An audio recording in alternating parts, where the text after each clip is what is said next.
Right, once you've cut that section out of the way, you're going to get your strut tower and you're going to push it all the way to the lip of the old firewall.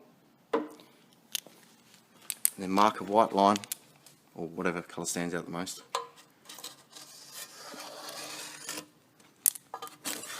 Down the edge of that section.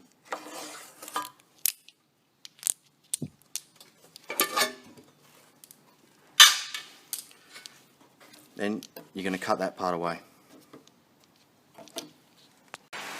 After you've removed that section, you're going to get the 40mm spacers.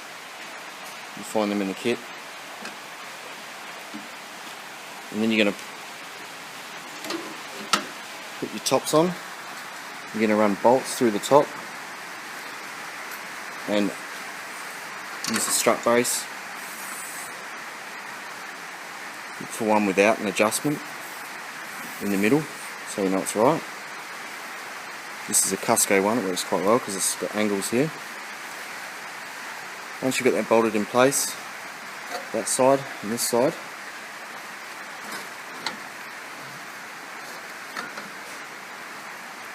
you line up the edge along here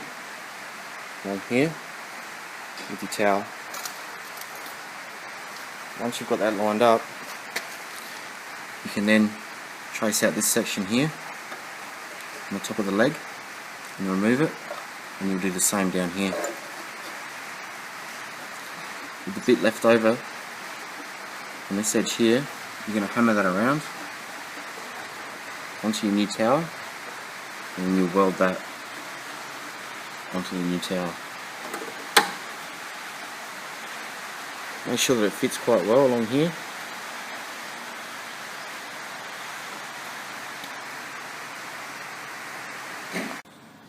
When it comes to the gearbox section, you're going to find the original chassis bolt under here. Mark a line straight up from that chassis bolt.